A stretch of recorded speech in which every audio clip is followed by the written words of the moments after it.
We're going to get started. Good morning. Thank you so much for coming back to our Blue Ribbon Committee meeting.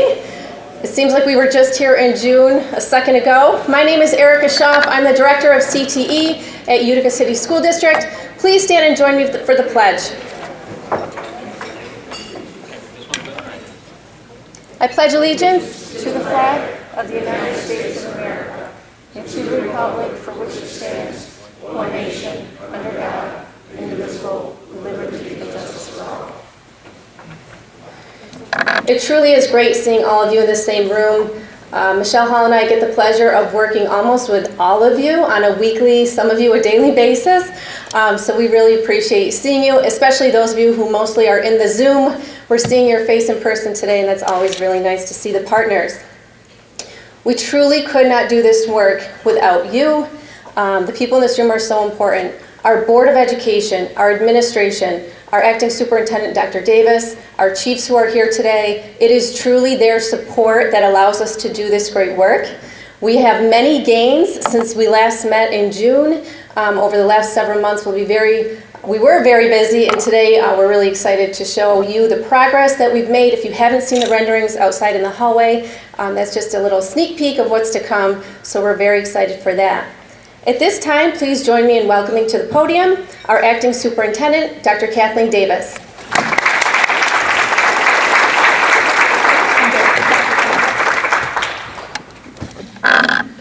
Good morning. Thank you. Thank you to our Blue Ribbon Committee, our local and statewide leaders, business partners, and college leaders for joining Utica schools this morning in a partnership to prepare our students for the future.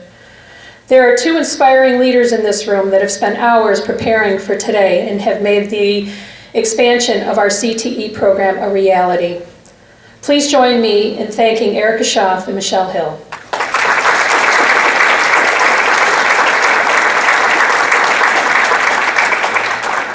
It is a great honor to be standing before you this morning as Acting Superintendent of the Utica City School District. My role over the past 3 months has been to take the Blue Ribbon team's vision and to operationalize it. This has been done, so we are on track to open our doors to students in September of 2025. I would like to take a moment to thank the Board of Education for their leadership, guidance, and strong vision for students of our district. It is with their strength that they were able to move forward with a vision of this committee during a period of great transition. The Utica Board of Education members are here today. President Joseph Hobika, Vice President Mrs. Padula, Jason Cooper, Tennille Knupp, Don Dawes, James Paul, and Mr. Cardello. I would like to thank our district superintendent, Dr. Kilburn, who's here with her team. Her leadership has been so valuable to our team as we build forward.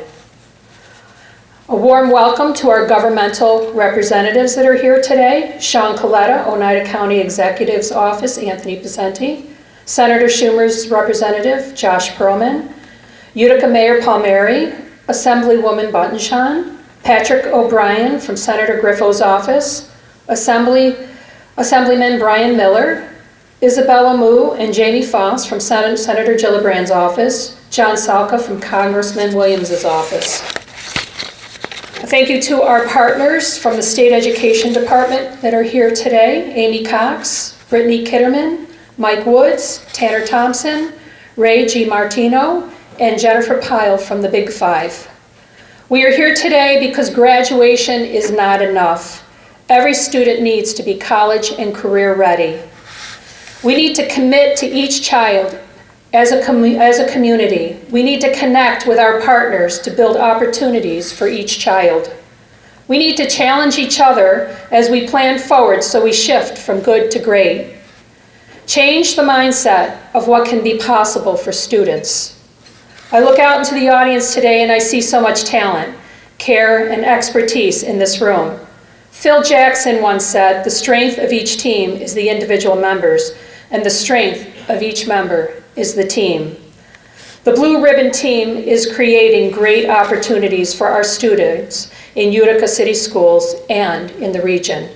I believe the power in this room will touch many young lives for years to come.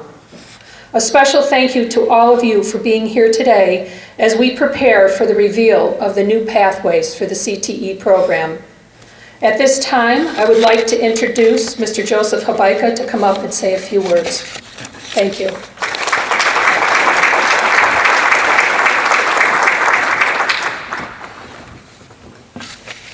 Ladies and gentlemen, distinguished guests and esteemed colleagues, good morning and welcome to this momentous occasion.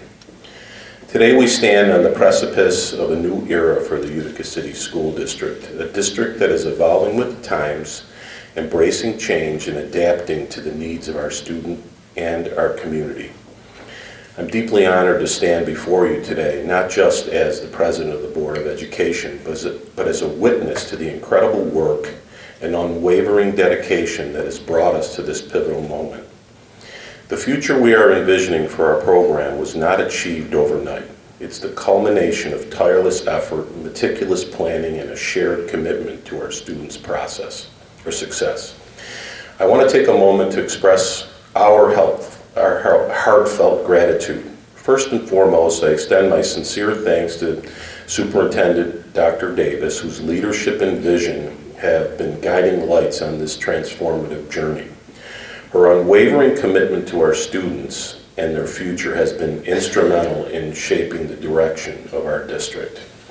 I also want to recognize the dedicated members of the board who serve on the CTE committee, and that's Danielle Padula, Tennille Knoop, and Jason Cooper. You've brought unique perspectives and unwavering dedication to our cause, and for that we are profoundly grateful. Additionally, I extend our gratitude to the entire Board of Education. It's your wholehearted endorsement that has allowed us to dream big and work diligently towards making those dreams a reality. I also want to express our deepest appreciation to the two individuals who are the driving force behind why we are all here, Erica Schoff and Michelle Hall. Their meticulous research has not only laid the foundation for the innovative paths we are forging, but has also set the standard for excellence in our district. These two individuals are responsible for creating and implementing the CTE programs, pouring in their educational expertise and unwavering dedication, and shaping the very future you see of our students. As you will witness during our presentations, the career clusters showcased here are not mere conjectures or hunches. They're the outcome of rigorous research based on solid facts and meticulously collected data. We take immense pride in this endeavor because it has grown beyond what was initially proposed. It has morphed into something that will not only nourish our community, but also fuel our local market right here in Utica, New York. Crucially, our success in this endeavor hinges not just on the high school years, but on a holistic K-12 approach to career exposure and awareness. We have come to a profound realization that to truly make a difference, to truly succeed, we must begin cultivating these aspirations from an early age. Our students need to be aware of the vast array of opportunities available to them, and they need to be equipped with the knowledge and skills to pursue these paths confidently. The partnerships we have forged with corporations and large businesses have been nothing short of extraordinary. Their involvement has not only provided invaluable resources, but has also served as a beacon guiding our way towards a future where our students are not just educated, they are prepared for the world that awaits them beyond our school walls. In closing, I want to emphasize that what you see today is not just a presentation. It's a testament to our shared vision, our collective determination, and our unwavering belief in the potential of every student in the Utica City School District. Together, we are shaping not just careers, but futures. Thank you for being a part of this incredible journey. Here's to a brighter, more empowered tomorrow for all our students. Thank you.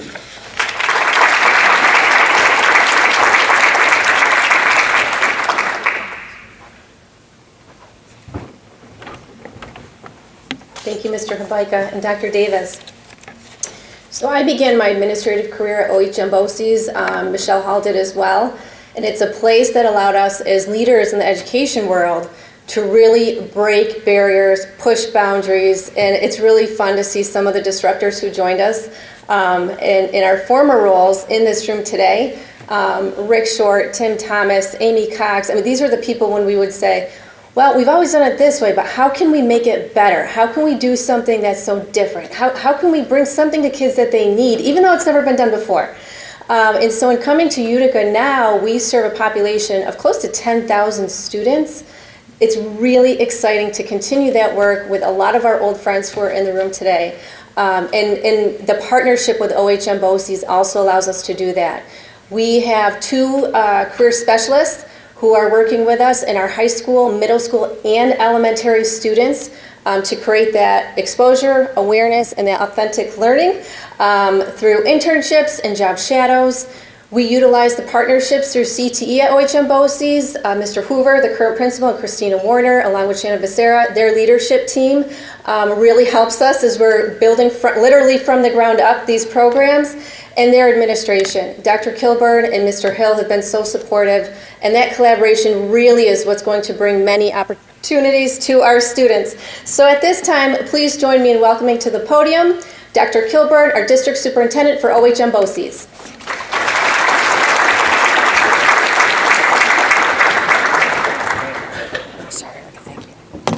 Hello, everyone. I'm just gonna do a little click action here. Check that out. Okay, it's working. I'm also going to do this and hopefully not short something out.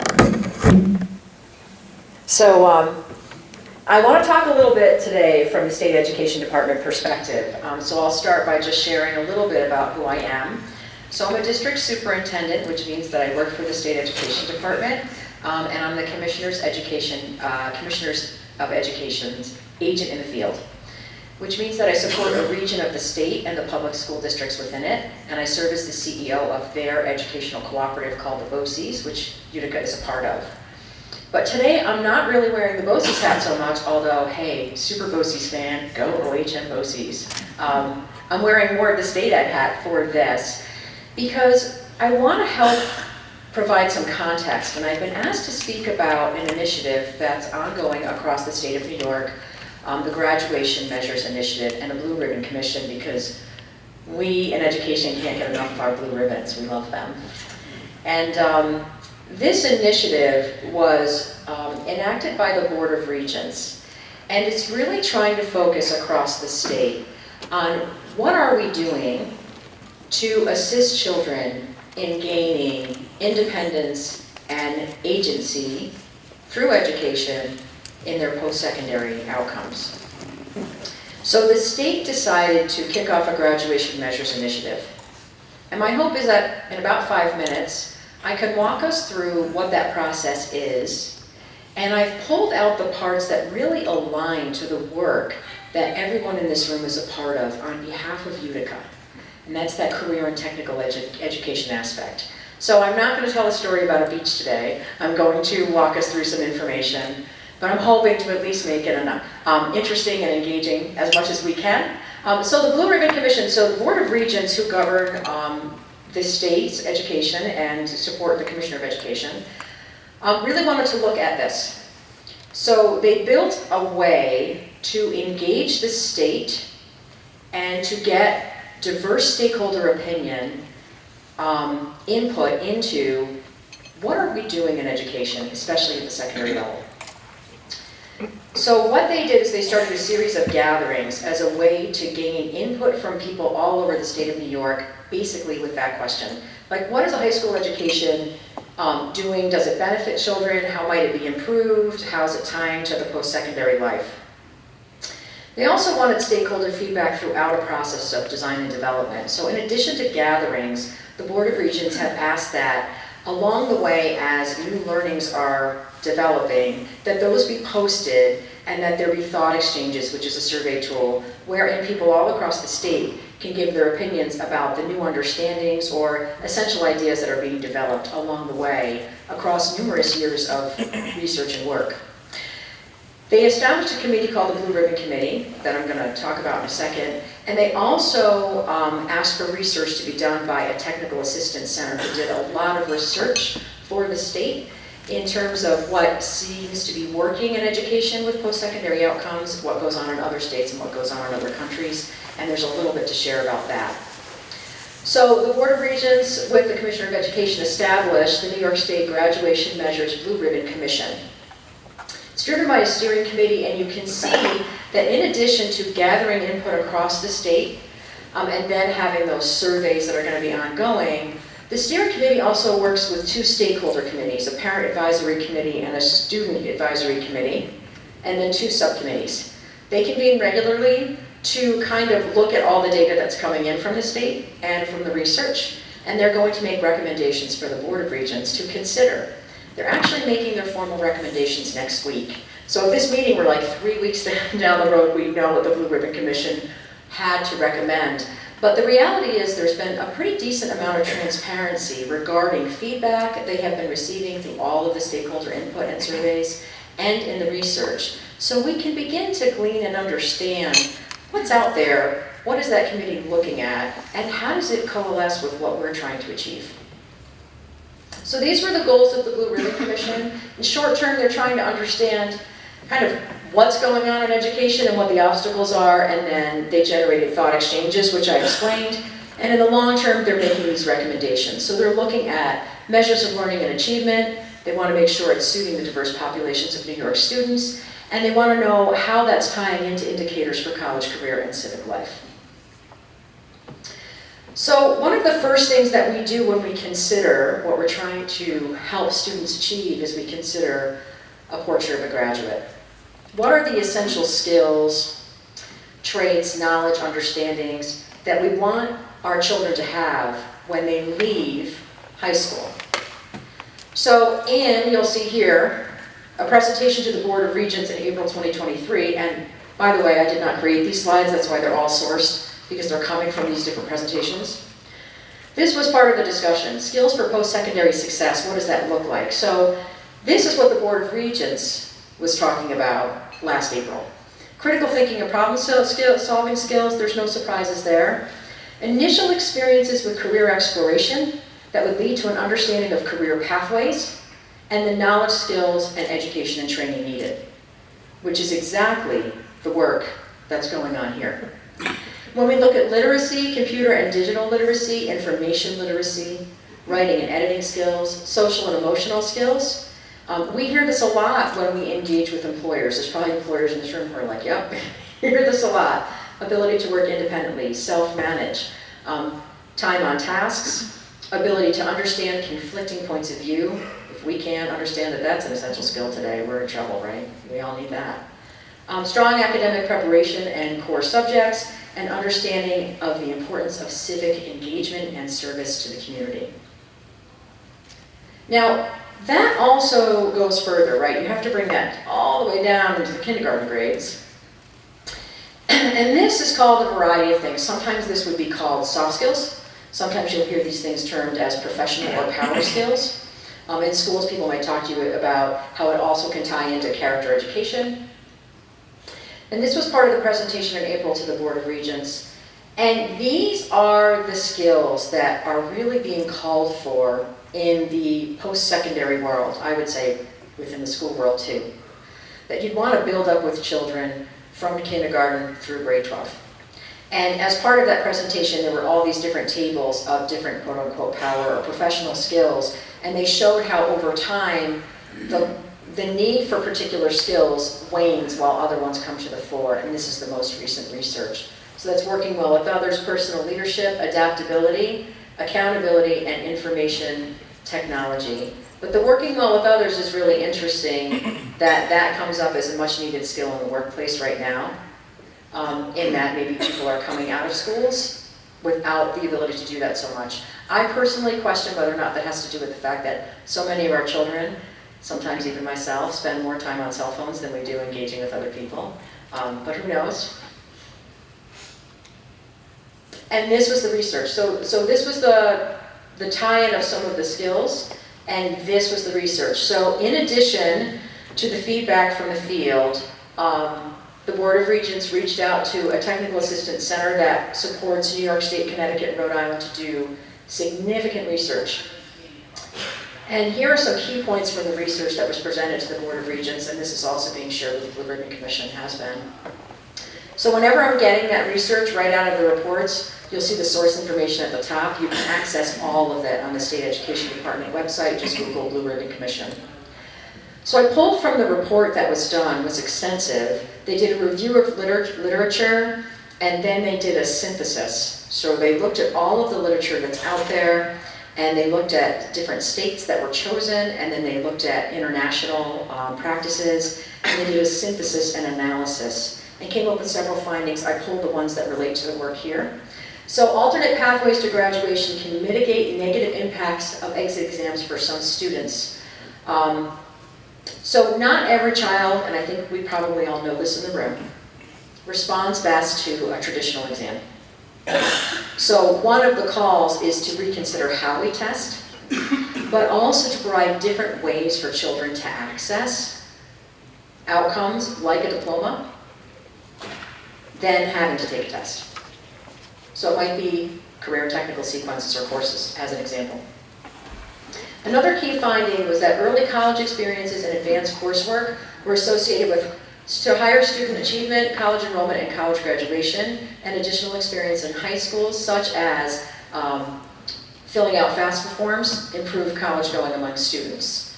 So while we're thinking of career and technical education, I think it's important that we always recall it's not a forced choice thing. We don't have to say to kids, you're either going to go into a career or you go to college. Because the reality is, our future adults are going to be doing a little bit of both for much of their career span. They're going to be continually learning in formal ways and informal ways, and they're going to be accessing their careers. So we want to make sure that children are able to step in and out of learning paradigms put in a post-secondary environment. This was interesting. This was some synthesis data they put together to show what we're doing in schools and what difference is it making. I think this is interesting. The only part of analysis that actually supported independent living directly were these things.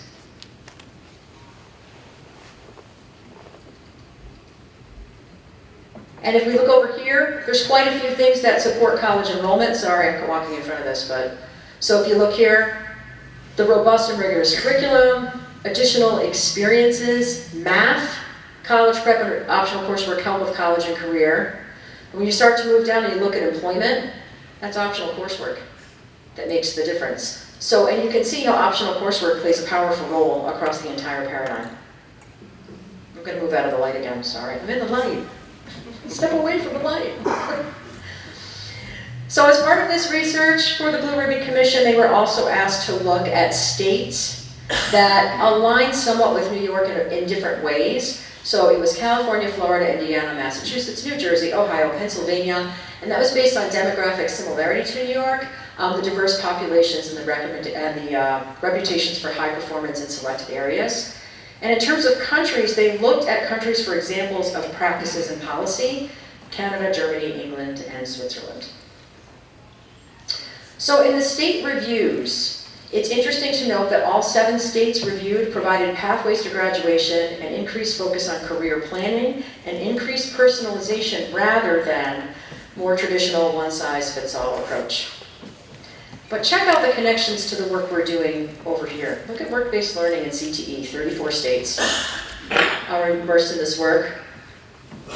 And then individual career plans, 34 states right now are working with children to make sure that we're giving them individualized plans for career planning.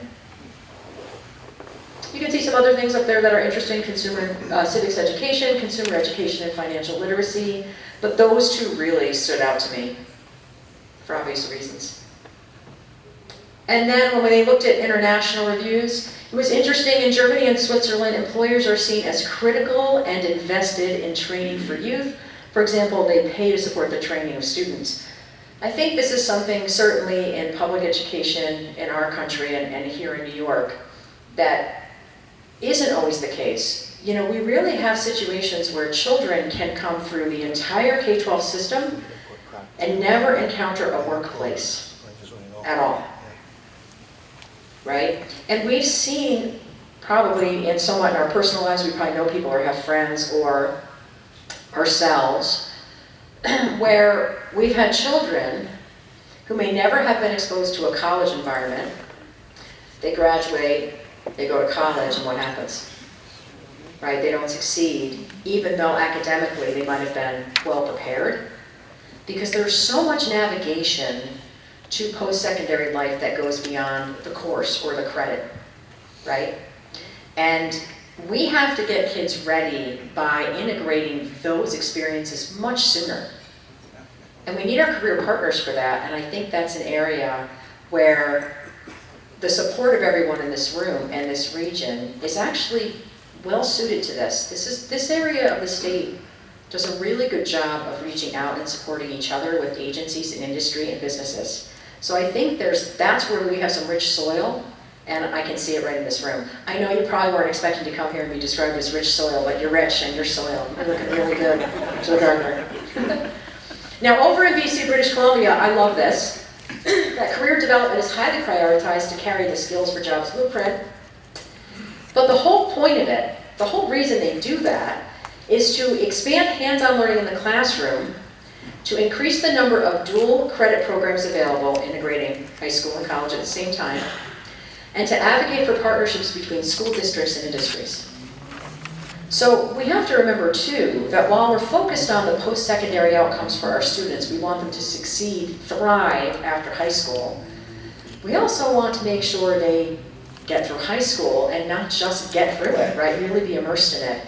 And those kinds of collaborations and partnerships are the difference maker in that.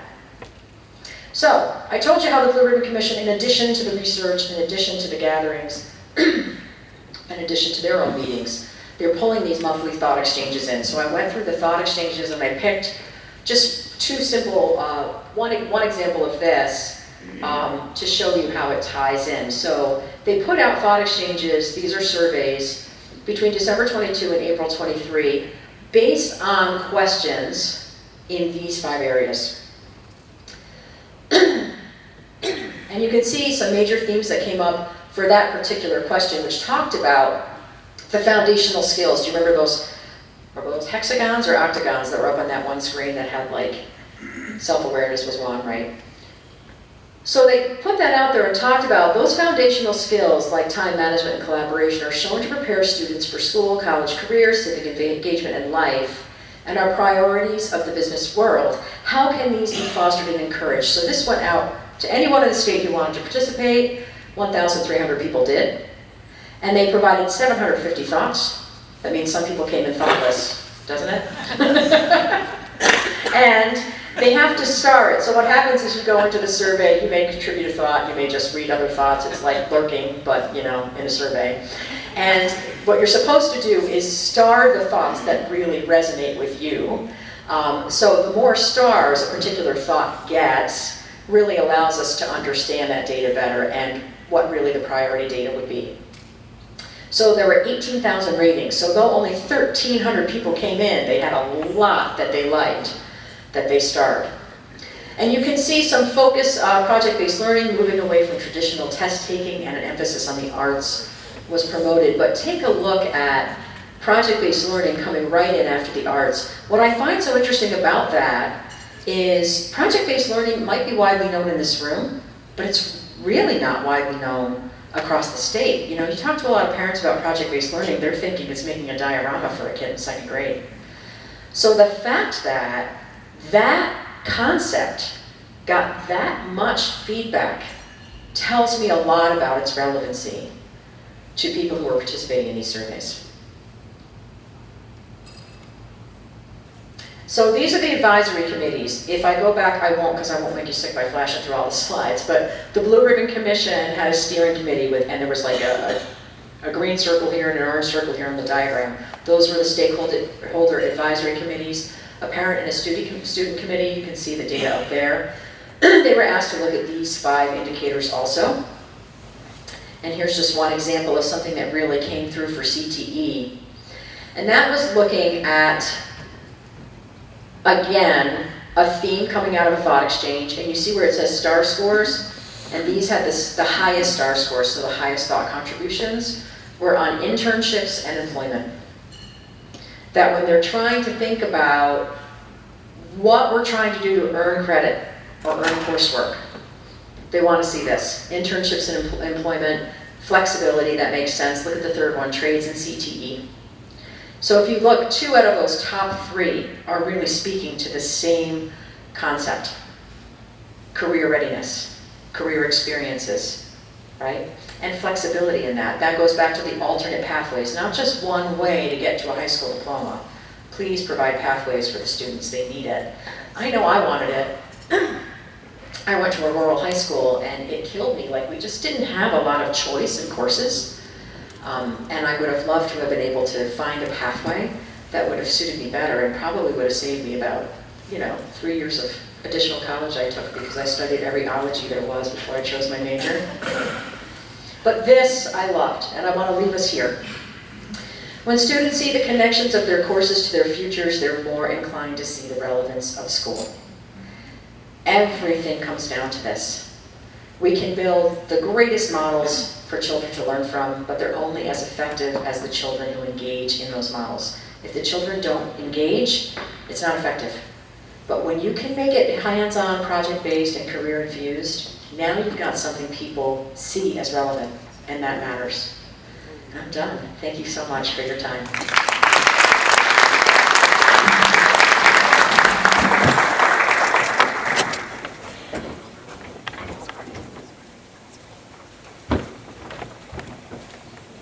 I've never been more excited to hear about a state ed update. Such validation. But it's this slide, I absolutely love this slide. It's that relevancy. So it fills a student's why. Why am I sitting here learning algebra in this class? What does it apply to? I remember one time my algebra teacher, she was really struggling. The kids, why do we have to do this? And so she called up Rick Short, who said, bring them to India and we'll show it in action. And so that's the beauty also of the partnerships, is that authentic learning. It really does come to life. So thank you, Dr. Kilburn. So similar to the Blue Ribbon Commission, as you know, we pulled together the Blue Ribbon Task Force, which is all of you, so we could kind of create our own study on, yes, we know CTE is the way, and career readiness should start in kindergarten, go all the way up in scaffold through 12th grade. We know we wanted to change the profile of a graduate, but what we didn't know is what would the pathways be that we would put into this new edition at Proctor. And we wanted to make sure that the pathways that were added were really intentional about mirroring the needs of the Mohawk Valley. So our students stay in this area. They help us grow our local economy. And it's our students, so there's ownership in that, and that makes us very excited. So I'm very happy we were able to partner with the Southern Regional Education Board and the CTE TAC. And with that partnership, this study started in June, as you know. And so Mr. Stokes is going to take us through what was revealed from the study as far as the career clusters go, and then I'll dive a little bit deeper into the pathways. So right now, please welcome Bob Stokes from the SREB.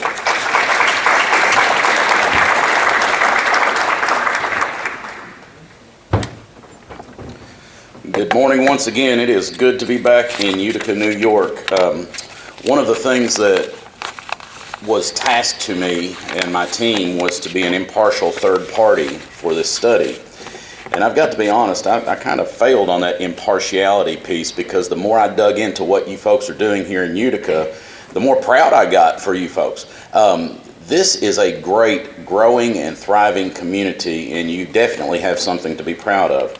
So as Erica mentioned, in the spring of 23, we were asked to come and partner with Utica City School System, our school district, to facilitate this study. Our purpose was to assist in this, what you've just heard about. How do we make sure that we are providing the pathways that will benefit your students the most? We conducted several pieces of research. We looked at demographic data, Proctor High School, New York State Ed report card data, workforce development reports, economic development trends, current pathways available to the students, and then surveys of the key stakeholders. Several of you probably filled those surveys out, and I thank you. When we looked at the demographic data, we determined that there is a graying of the workforce, which means there's more people retiring or getting ready to retire than there are to fill those spots. I also heard somebody this morning, just kind of overheard a conversation about we've got a whole gap of people. Several of you looking around in the room are probably my age, where everybody's going to be successful if you go to college, right? But we've got a gap in our workforce that's missing some skills. And so that's one of the things that we want to look at. The workforce participation rate. Anybody that's in workforce development understands unemployment rates are great to have low, but the workforce participation rate needs to be as high as possible. And that piece right there is essential. When you look at an 82.1%, from where I'm from, that's a pretty good number to be proud of. The folks in Utica will work. Of the Utica workforce, there's some information about the education level. And then we looked at the pipeline capacity. So as we're looking at how are we producing students for the workforce, you go from high school graduation to what's next. What do we have to work with? So we had in 2022, 606 graduates. 312 of those participated in some type of CTE program. Several students went directly to the workforce. Several students went to college. The fact that we've got such strong post-secondary partners, and this is a very short sample of the list that we came up with, but those post-secondary partners and the fact that we make pathways that bridge the gap between high school and post-secondary is essential. One of the things that I want to make sure that when SREB discusses post-secondary, we don't only talk about four-year colleges or even two-year colleges. We also talk about certification programs. We talk about union apprenticeships. So all of those things, anything that you do after high school that's going to better your chances at getting a job is a post-secondary marker for us. Current pathways offered to Utica students. Several of these come from the OHM BOCES. I got a chance to tour their facility last time I was in town. Remarkable facility, great programs, very well run. We've got the business pathways at Utica existing right now. So there are some opportunities for our students currently. But the question remains, what can we do better? What needs to be coming down the pipe? Because we've got some very hardworking folks in economic development, and you guys have seen some of the fruition of their effort.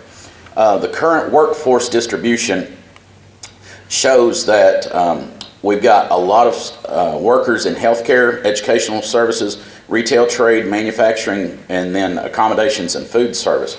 But that's the current workforce. That doesn't take into account things that are coming down, expansions of STEM facilities, things of that nature. So the economic development was one piece that we definitely needed to look at.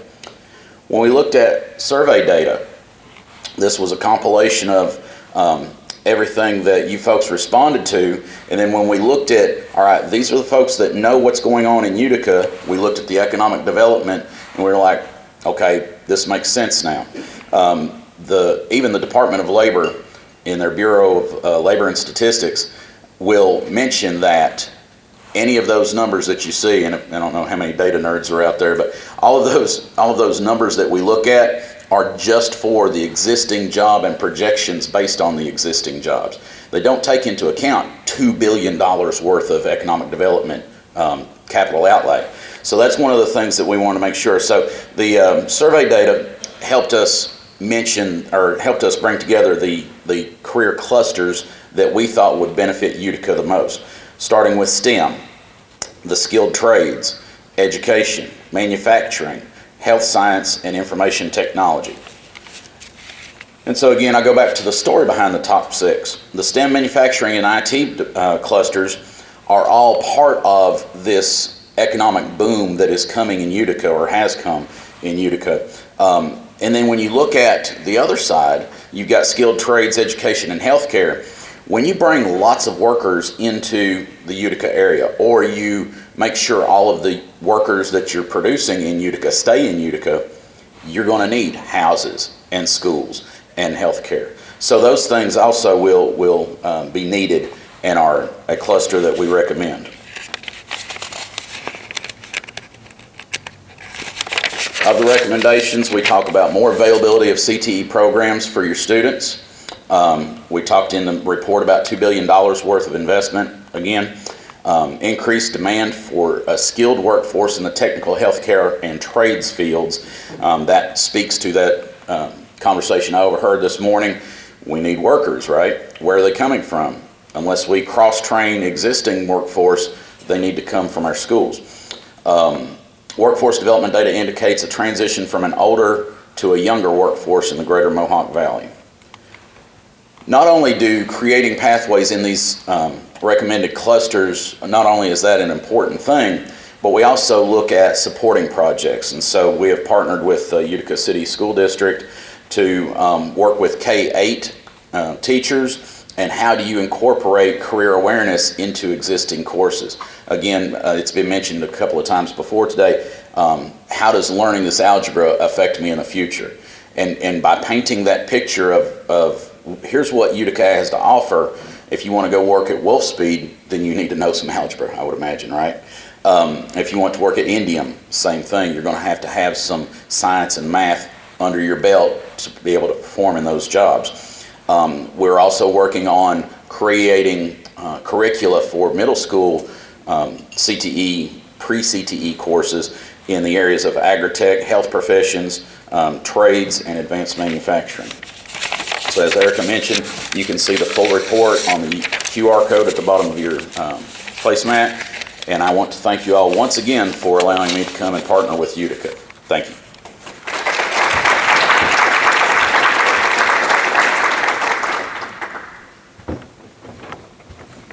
Thank you, Bob. So now I want to take you into, we saw what the recommendations were for the clusters, so we're going to dive into the pathways. Before we do, we want to go over our timeline. So we already have submitted our initial design, our drawings to the state. Again, thank you to Dr. Davis' leadership in helping us get there.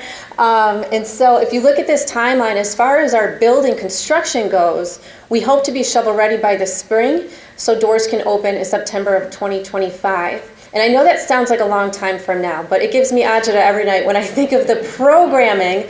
My state ed folks get this. When you think of the programming that has to happen before the building is ready, I think it almost might be easier to build the building than the programs themselves. So if you look underneath, these are all the different components that go into building new CTE programs. We also have 4 current approved CTE programs in our business pathway. And I really want to recognize Carly Calogero, our CTE department chair. She's somewhere in the room right now. She has done a ton of work. Thank you, Carly. And Alexis and Ken, their team has done a ton of work to take those programs. They've done excellent work. The teachers in those programs are so talented to really bring us up to where the current markets are and what the needs are of our current businesses. So we are also formulating our own advisory committees. I think I've seen almost every single one of you or talk to you on the phone, even if you're not on a committee, because you are the experts. So those advisory committees represent all the stakeholder groups that are in this room right now. That then helps us with our curriculum. The curriculum is the backbone of every single program. That dictates what kind of purchases we'll make, the design of our labs, and there are times when we have to tweak something in the curriculum, and then that influences, maybe we change on a purchase, which also affects the design of a lab. So we're looking at these drawings on a daily basis, and that's really helping us as we design these new pathways. So we will have 12 pathways in the addition of Proctor. That's 1,200 students. We currently have about 2,700 at Proctor. That's 1,200 students in the high school who could be in a CTE program in the district. And this is the slide I get really excited about.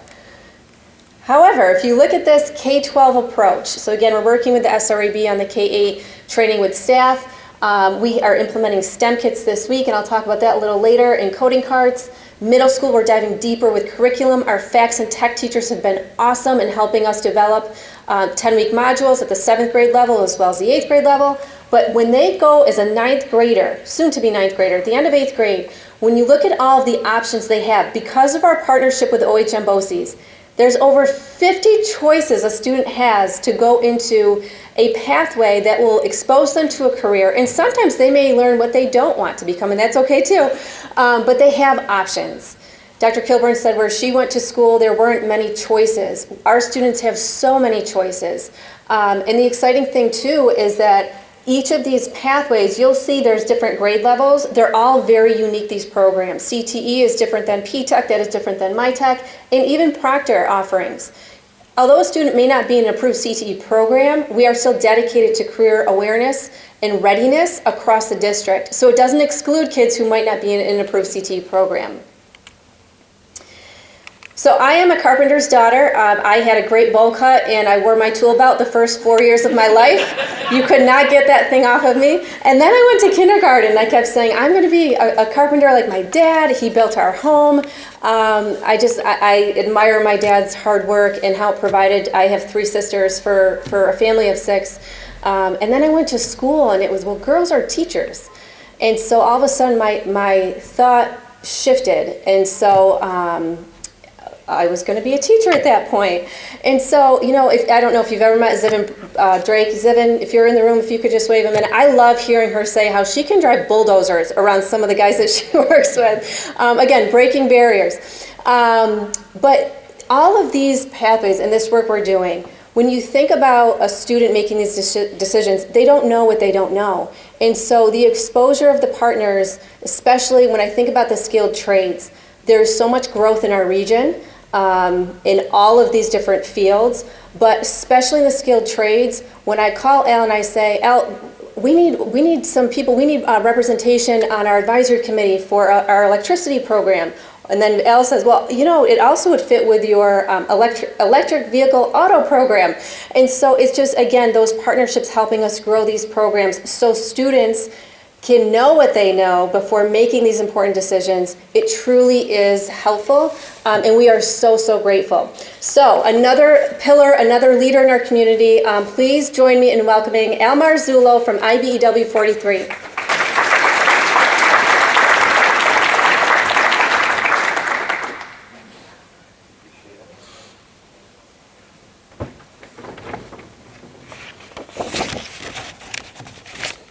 Good morning, Utica.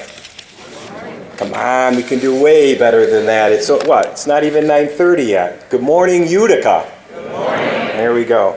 So, distinguished guests, all of you, many of you are colleagues. Michelle, Erica, huge thank you for having us here today. And I'm going to take you through a little bit of a journey. You know, as I've sat here now, for me, it's my 34th year in the IBEW. And just to share a little bit about the IBEW, if you don't know about us, you know, I represent and am blessed to have 1,600 plus members, 200 plus apprentices.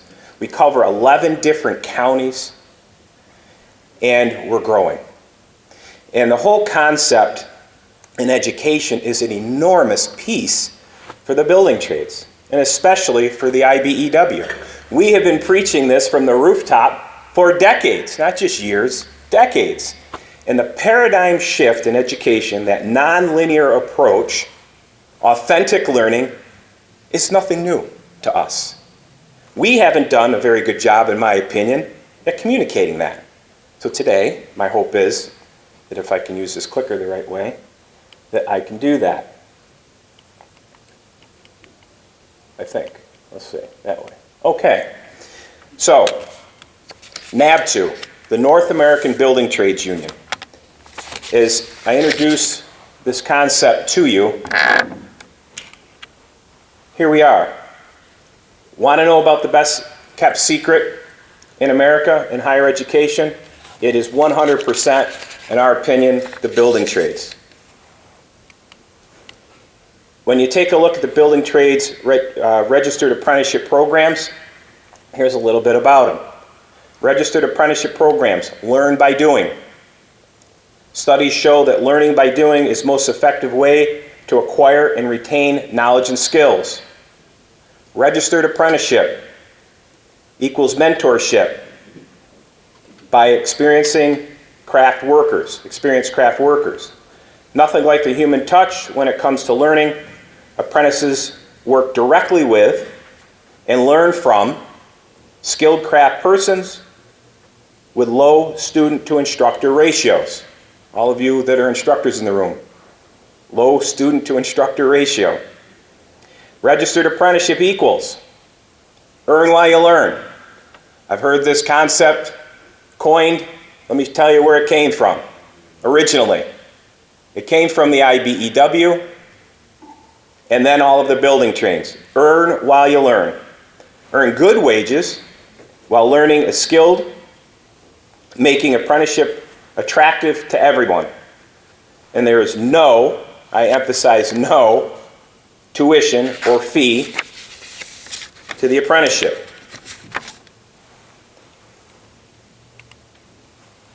What are the construction trades? As you take a look up on the screen, there's 15 specialized crafts, each requiring unique skills, training, and experience. And you can take a look at those 15 crafts up on the screen. All are partners.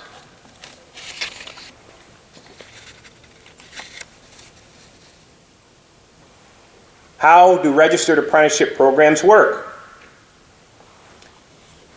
No industry trains more apprentices, 200,000 in any given year.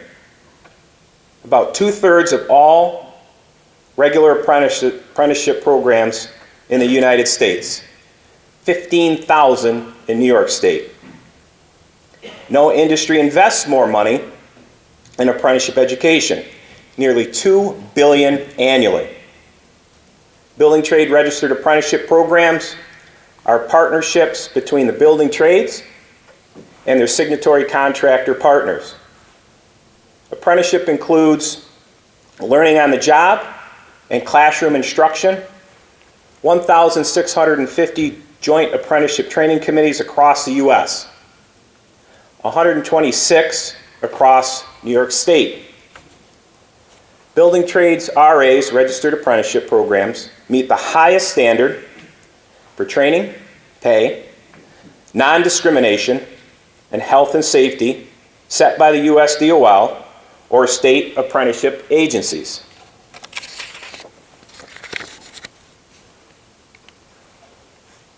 How do joint apprenticeship committees work?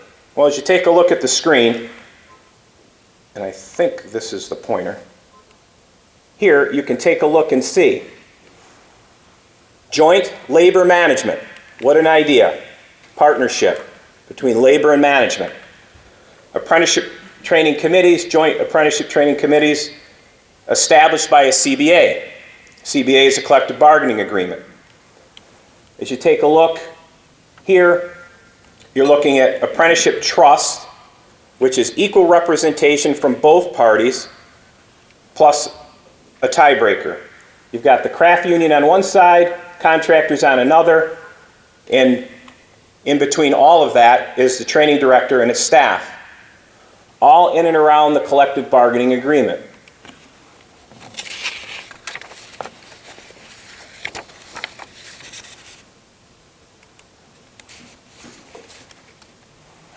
The next slide is, you take a look here, how registered apprenticeships work. I want to go back through some of these steps.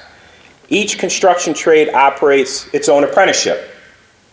3 to 5 year program, depending on the trade. Apprenticeships are taught through a combination of classroom and on-the-job training. Must meet milestones of classroom proficiency and on-the-job hours. Upon completion, apprentices reach journey worker status in their trade. No cost for the training. Apprentices work full-time. Again, apprentices work full-time in the program. Important point to note, with benefits. What are those benefits? Health care, annuity plans, pension plans, right? The ability to, when they retire, to retire with some dignity and respect. So that's a little bit on how the registered apprenticeship works. Moving on, advantage of building trade registered apprenticeship. Oop, back again. As we look at these bullet notes here, world-class skilled training with college credit at no cost. Some of our partners are right here in the room. College credit. MVCC, I see Tim Thomas in the room. The IBEW has partnered with them. We really started the program with Tim and MVCC, as well as Syracuse University and Alfred State. So a young person today going through the IBEW apprenticeship program, as they complete it, have opportunities to their degrees programs, whether it be at MVCC, Syracuse University, or Alfred State. We're trying to get others on board as well. Second bullet note up on that screen is good pay and benefits. Opportunities for advancement. In anybody's job, you want to have the ability to advance. That is there for you. The fourth bullet is pride in craft and work. And the last, but incredibly important, sense of community. That sense of community being a proud union brother or sister.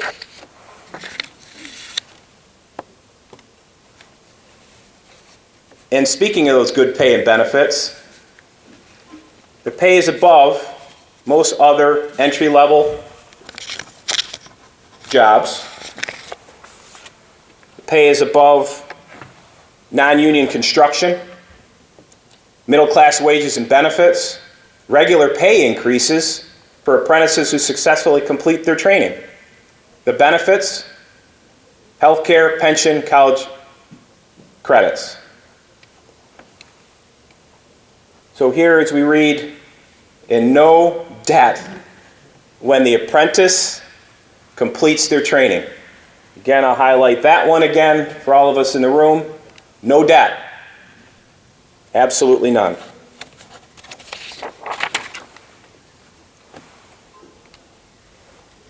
Next slide is a little busy, I apologize, but I did want to get all of it in. But with those opportunities come requirements and responsibility. The construction trades welcome everyone, regardless of race, ethnicity, religion, gender, sexual orientation, or justice involvement. The construction trades have high standards. We certainly do. Apprentices must have a strong sense of responsibility, must come to work every day on time, must be willing to work hard, must be open to learning and constructive advice, must be mindful of health and safety requirements, must be respectful to all the coworkers.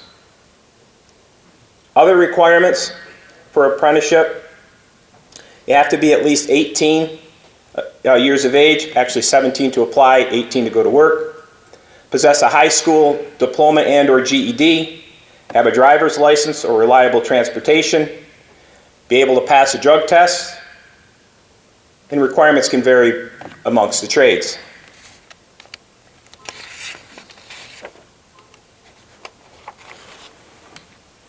How do I join that wonderful registered apprenticeship program? I'm certain all of you are wondering and want to ask.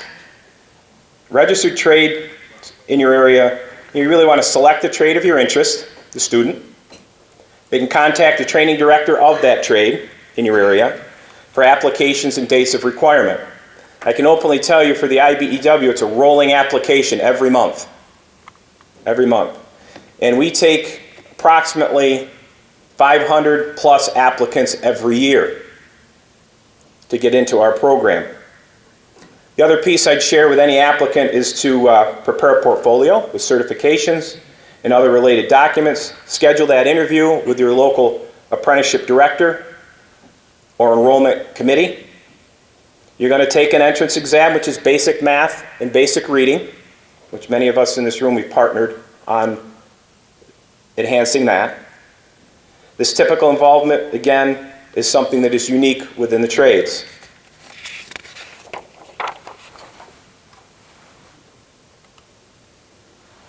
So with all of this wonderful opportunity into the trades, I wanted to spotlight a little bit about economic development here and talk to you about these mega project spotlights.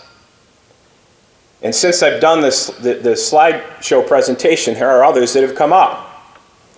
The ones on the screen here, the M word, I don't think there is a week that goes by I don't use the M word, and the M word is Micron. So Micron, 7,000 construction jobs for 20 years, $100 billion investment. I don't know about any of you, but it took me a while to wrap my head around that one. About 3 years of involvement with the Micron team and all of the politicians in and around bringing Micron to the upstate New York area, which will absolutely have an emphasis on all of the counties and townships in and around it. So again, 7,000 construction jobs for 20 years, $100 billion investment. Buffalo Bills Stadium, which is a big hole in the ground right now, 6,000 construction jobs over the next 3 years. I can tell you, if you watch the news, President Biden, Senator Schumer announced 2 weeks ago now the Tech Hub Corridor. We are now the Tech Hub Corridor within this country. $75 million. When I hear $75 million today, it doesn't seem like a lot when we're talking in the billions, but it is a lot. The biggest investment the federal government has done since World War II. That spurred additional opportunities for companies coming into town. TTM Technologies just announced a $130 million investment on 24 acres in upstate New York. They're an RF and circuit board company. So incredible opportunities for young men and women to get into the trades, to have a wonderful career outside of that paradigm, right, linear approach within the trades. So some challenges for us. We have them. To recruit a diverse workforce, to staff those large semiconductor manufacturing projects, Buffalo Bills Stadium, so on. So some strategies. Increase our RA outreach, registered apprenticeship outreach, including a local apprenticeship ambassador program, RA retention grants, targeting and marketing to women, POC, Native Americans, and justice involvement. Mega project spotlights here. Again, just some local economy impacts. You can see up on the screen the impact of the trade joint labor management program, increasing their training capacity, demand for new workers in construction and manufacturing, demand for new housing in central New York, and demand for greater education services, which is going to require that continued collaboration with all of you to continue to build those alliances and coalitions to help those in our community to get into these middle-class income jobs within the trades.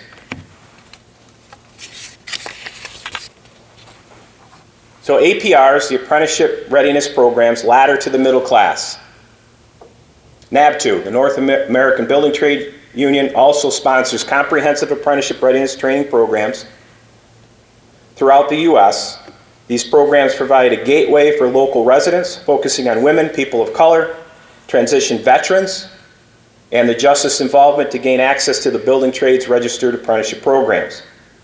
APRs are administered by state and local building trades partners with CBOs, government agencies, contractors, CTE, schools, building trades, APRs, teaching NABTU, nationally recognized multi-craft core curriculum, which is MC3.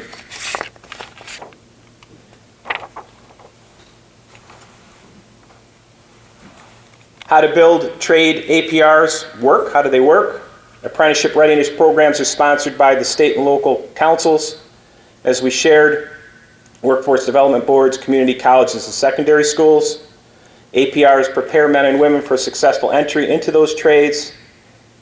And over the past 4 years, I thought this was an interesting fact, over the past 4 years, 15,000 men and women have successfully completed the MC3, that multi-core craft curriculum, from coast to coast. 80%, emphasize here again, 80% were people of color, 20% were women. Last and finally for me is this slide, right up here. Now you know our best kept secret. Building trades, registered apprenticeship programs. We've been around for the past 200 plus years. World-class craft education, a fulfillment, well-paying lifetime career, opportunity to earn while you learn. And below here are some contact information if you would like to have it.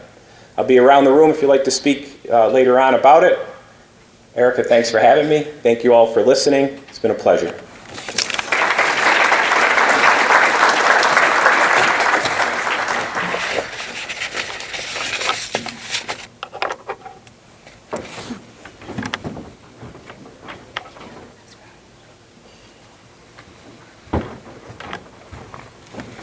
It's an exciting time to live in the Mohawk Valley.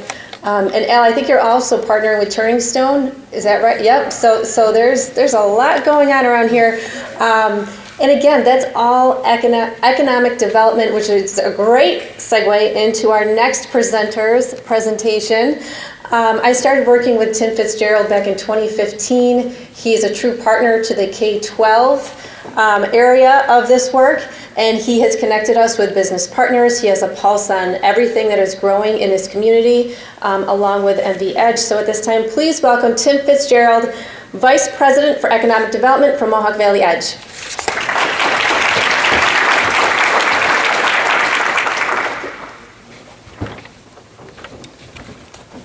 Good morning, everyone. So I want to go back to the quote that Dr. Kilburn had on the screen earlier about connecting or allowing students to connect the dots between what they're learning and the careers that are waiting for them. Several years ago, I think it was around the time that Erica and I first started working together, I had another project I was working on with the Westmoreland School District. We were bringing Air Force Research Lab scientists into some of their classrooms. And one of the games that they like to play is Stump a Scientist, where the students would try to think of a career where they wouldn't be using math. And inevitably, the students would fail. So, that's one example of, we really do have to do a good job of helping students understand the careers that are waiting for them. And there's no shortage of those here in the Mohawk Valley. And even though I don't really get into it in my presentation, I want to thank Alan for highlighting the value of apprenticeships. Here at EDGE and some of our workforce partners, our team, we do emphasize apprenticeships, but a lot of time it's in the manufacturing realm and not the skilled trades. But I do want to thank you for highlighting the value of apprenticeships. No? Okay. So if you're not familiar with Mohawk Valley EDGE, we are the economic development organization serving primarily Oneida County, but the greater Mohawk Valley region. Our mission, quite simply, is to strengthen and grow the Mohawk Valley economy. We do that through several different tactics and actions. So we'll get into, I'll zoom through how we're formed and strategies and whatnot, and then get into the meat and potatoes of what's going on in the region. So we are more or less an umbrella organization serving over a dozen different organizations in the economic development realm. In Oneida and Herkimer counties, we serve municipalities, City of Utica, City of Rome, Oneida County, City of Sherrill, smaller towns and villages. And this alphabet soup up here, we provide staff services to all these organizations, which are essential parts of the economic development fabric in our region. So we operationalize economic development in these four strategies: supporting our existing businesses, engaging business attraction, so bringing the Wolf Speeds and the Dan Fosses and even the Microns to town. We help develop sites and remediate sites in our community to allow businesses to grow here, give them a place to grow. And more importantly these days is building a vibrant community. So, part of that is making our downtowns look better and more attractive. And more importantly, it's developing the workforce and education ecosystem in this region so that there are good jobs and well-qualified people to take those jobs when they're done with their schooling. So in our work with the Mohawk Valley Regional Economic Development Council, which is a 6-county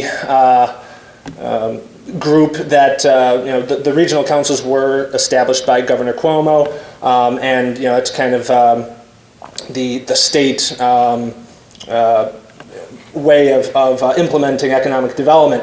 Our region has focused on these strategic industries, which of course you can read: cyber security and unmanned aerial systems.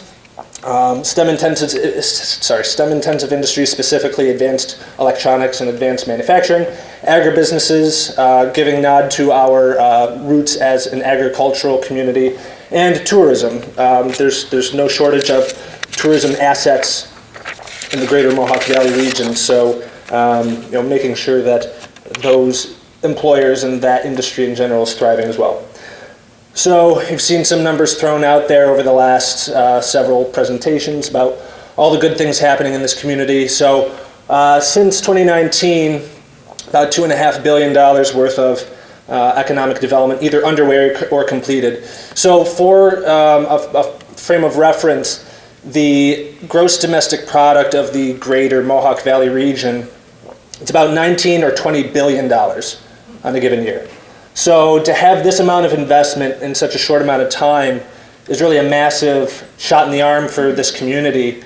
And you're starting to see it on a day-to-day level. So what are some of those economic drivers that have been moving this community along over the last 5 years or so? So Griffiths Business and Technology Park, as probably all of you know, a former Air Force base that's been, repurposed into one of the most vibrant and dynamic business parks in upstate New York, home to over 70 businesses, about 6,000 employees, and the site of almost $1 billion worth of investment, public and private, since it was realigned almost 30 years ago. So we're really proud of this, and to look at the employers on the park, the diversity there, the range of skill levels of the jobs that are available at the park, I think it's reflective of the Mohawk Valley economy in general. I go really quickly. The picture furthest to the right is, or my right anyway, is the new office building for, oh boy, I was going to forget that. North Point Defense, there we go. So that's their new home. They are engaged in advanced communications. The middle building, it belongs to NICE-Tech in Booz Allen Hamilton, and of course the Orgill Distribution Center here closest to me, a $70 million investment with over 200 employees there in kind of entry-level shipping logistics positions. Elsewhere on the Griffiths Park, we have, of course, Air Force Research Lab, which is a national, and I would also argue a world leader in next-level communications, cybersecurity, of course, quantum computing, and artificial intelligence and machine learning. All of those really cutting-edge technologies happening right here in Oneida County in the Mohawk Valley. We should be very proud of that, and there's no shortage of careers associated with those fields. The Innovari Advancement Center, furthest from me, is the home of the Griffiths Institute, which is doing a wonderful job preparing our students for the tech-related careers that are happening in and around Griffiths. again, we have nice tech front and center. That picture, and then the Sky Dome and Griffiths UAS test site, which is a major investment made by Oneida County in the Rome, and the Griffiths airfield is one of 7 test sites nationally for UAS, introducing UAS into commercial airspace. So the Sky Dome is the largest indoor drone testing facility in the United States. So we are attracting a lot of interest and also investment from private sector folks engaged in drones here at Griffiths. Of course, Wolfspeed, the largest single economic development project in the last probably 5 or 6 decades or so. The number is probably closer to $1.5 billion worth of total investment so far. They have over 400 employees here in the Mohawk Valley already, so they are well ahead of their employment ramp schedule. They will be fitting out the rest of their clean room over the next several years. They're only about halfway fitted through, and those according to plan. But this is an employer that is a next generation employer in advanced electronics, and the careers that are available here. I'm happy to say that our economic or workforce development partners have been doing a wonderful job creating the workforce needed to fill the positions here. Down the road a little bit, on the SUNY Poly campus, we have Semicon Danfoss, which is a power module manufacturer and assembler, so also engaged in the advanced electronics space. They have over 250 employees locally already, and as with Wolfspeed, and we'll get into a little bit more later, the careers available at Danfoss, really wide spectrum. So there's they hire folks with just a high school diploma or a GED, and of course they have advanced materials scientists on their staff as well. So it really runs the spectrum of career opportunities here. Also, adjacent to Wolfspeed, Danfoss on the Marcy Nano Center campus, this building will begin construction probably in the next 6 months or so. This is going to be a more or less a supply chain building to serve those employers, the Microns, and other employers coming to upstate New York more generally in the advanced electronics realm. So you talk about the careers available at Wolfspeed, Danfoss, Micron, etc., but there's going to be hundreds and even thousands of supply chain jobs available, which again, a range of educational experience needed for those positions. So we, of course, have heard about the Micron investment.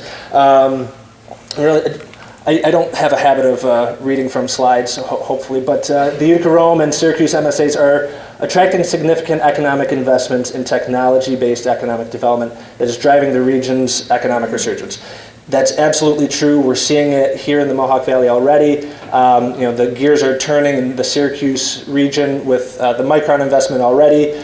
And I think back to some site selector professionals that visited the community within the last few years, and they're just kind of looking at what's going on in the community, what's on the horizon, what assets do we have. And the quote that stood out to me from one of these individuals, and these site selectors, they're working with the Fortune 500s and et cetera.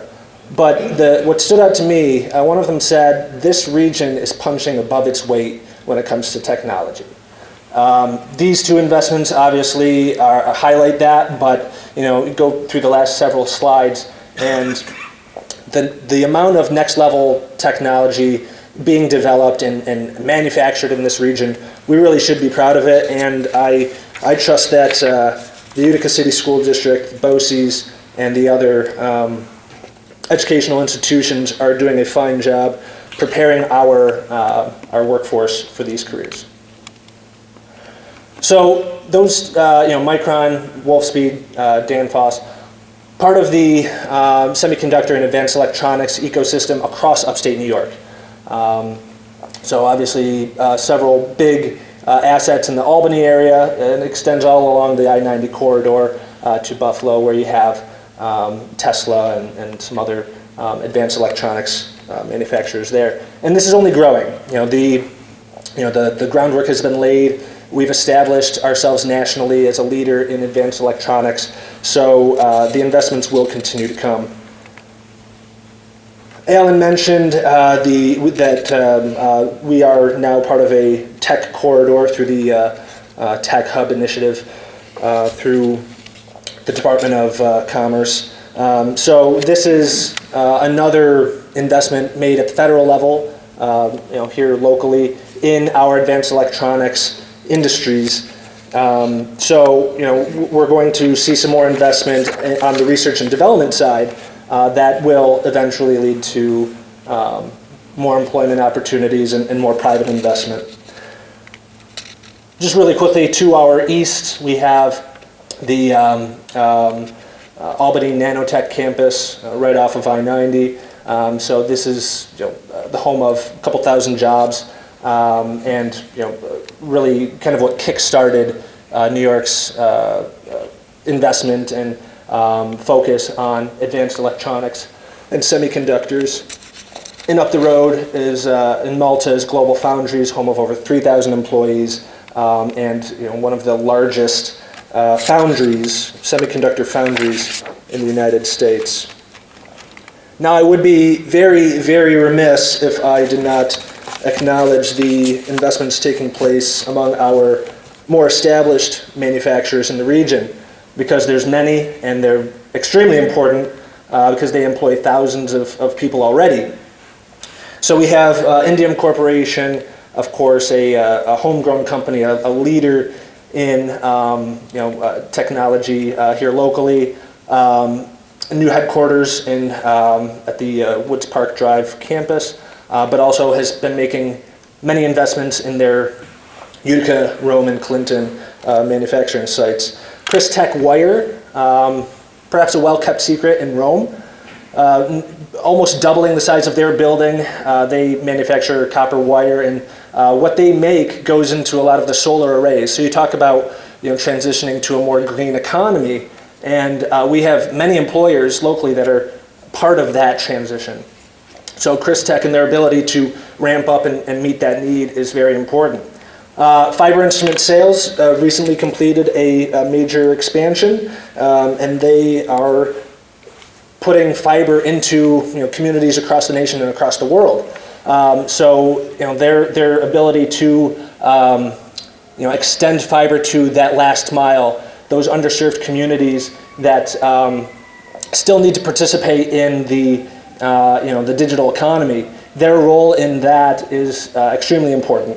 And Revere Copper Products, of course, a legacy employer in our community, but their products are going into electric vehicles. So again, you look at the transition to a green economy, and we have many employers that are part of that transition. We should be very proud of that and should continue to support them. So this, of course, is the Nexus Center downtown Utica. If you remember from earlier, advanced electronics and manufacturing, of course, a regional focus, but tourism. And this is a next generation tourism facility that we should be very proud of, bringing thousands of people and millions of dollars into the community. So what are the tourism jobs and sports management jobs, et cetera, that are being created with this sort of investment? And Erica mentioned the project at the Turning Stone of $300 million investment, another massive tourism-related investment. And a lot of these jobs are available to folks with high school diploma or less. So the on-ramp to those careers is quite easy. Healthcare, of course, a major employment area in this community. Another major investment, the Wynn Hospital now open. I was recently doing some number crunching, and of the online posted jobs that are currently available in the Mohawk Valley region, over 30% of them are in healthcare. Most of them are, well, not most of them, a large percentage of them are nursing related, so you have to have that certain level of education, but there's many other easier on-ramps to a lot of positions that are available, so CNAs, LPNs, orderlies, etc. 30% of available job openings in healthcare, it's a staggering number when you're talking about 6,000 jobs that are currently open, or posted online, I should say. So we do, as Workforce and Economic Development, need to make sure that we are aligning our career opportunities with the healthcare careers that we have available. I'll zoom through this. So we talk about site development for next generation employers in advanced electronics, etc. Of course, there's more space at the Marcy Nano Center that we're looking to attract additional tenants. At Griffiths, there's the large triangle parcel. If you're familiar with Woodstock, you know that this was the campground. But now we're looking to make this a advanced manufacturing campus to supplement all the other good things going on at Griffiths, and the 100-acre plus Chaminade parcel in Marcy is another large parcel that's being positioned for large investment, whether it's in advanced manufacturing, distribution, or perhaps a campus model of different types of employers. All right, so our workforce strategy of making sure that there's alignment with those career opportunities. I do want to echo Dr. Kilburn that we have a highly effective and I'd say collaborative team of workforce and educational partners that are preparing our students for the career opportunities, and it exists better here than it does in many parts of this state and beyond. So something that we certainly can and should build on. Okay. So the value of CTE, preaching to the choir here, I think that the point I want to focus on, it's highly effective in supporting key industries such as metals and machinery manufacturing, which is one of our largest clusters, advanced electronics, which is our fastest growing cluster, and healthcare, as I just mentioned. But it also puts more input from the employer into the classroom, so we know that there's going to be strong alignment with between the careers that are going to be available and what's being taught. So these numbers are pretty interesting to me. Bob gave a shout out to the number nerds, and I'm one of those. So you look at the careers that are available in manufacturing and STEM. So let's see. So these numbers here, roughly 50% of manufacturing jobs need an associate's degree or less. So the on-ramp for these positions are pretty easy, I would say, or maybe not easy, but manageable. And just kind of a disclaimer: the no education noted. My observation has been that the large majority of those positions that are listed are kind of entry level or GED, high school diploma oriented. STEM, about 30% or so of the jobs require an associate's degree or less. So again, the pathways that are either established or being established for these types of careers, they exist, and we need to do our best to strengthen those. Our regional findings through the Mohawk Valley Regional Economic Development Council, we do need to work on our workforce participation rate. Depends on, I guess, who you ask. Some may say that it's not too bad, but being at or under 60% across the region is, you look at our how that stacks up statewide and nationally. We do need to get more people into the workforce. So part of that is making sure that our youth do not get disconnected, that they are truly aware of the careers that are available and making sure that they're well trained for those.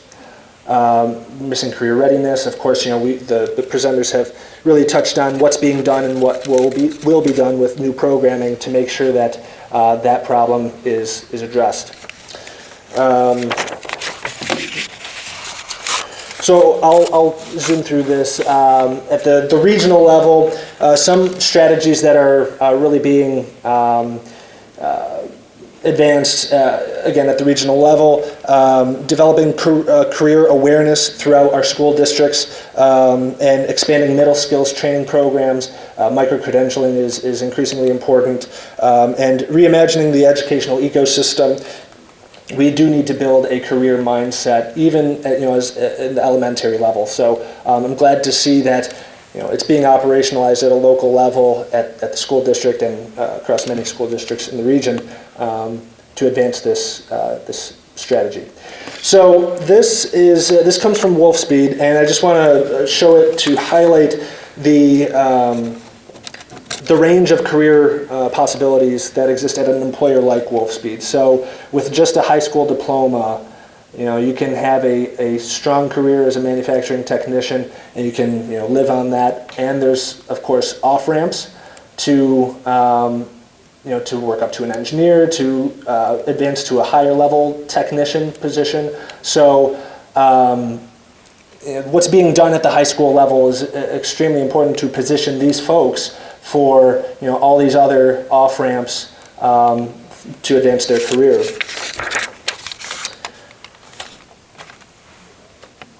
So I guess this is just kind of a reiteration. We need to, and I think it's being done, increase awareness of the tech and advanced manufacturing careers that we have and are going to have in this region. I know this is probably kind of a last minute shout out to agribusiness, but again, building awareness of the jobs that are available here, which are increasingly tech oriented as well.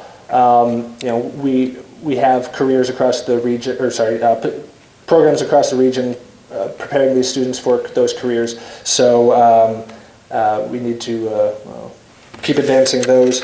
I'm confident that there is strong alignment between what's being planned at the Utica City School District, at our BOCES and our other educational partners, that what's being done is going to meet the need of our employers and our coming employers in the region.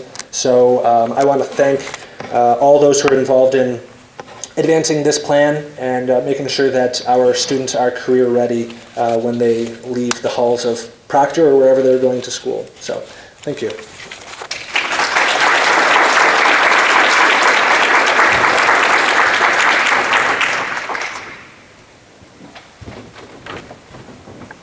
So I have to say, first of all, Tim is a Proctor graduate, so shout out to you, Tim.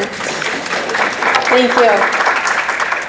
I know you've seen up on these slides the importance of agribusiness, tourism. So although, because this project sat for a couple of years, and as you know, the cost of everything increased, we did lose a floor to the addition. So we're still very strategic. Agribusiness is still a priority. So we're looking at the middle school level, again, building that curriculum. We just met with Dr. Trenzio at SUNY Cobleskill and her team.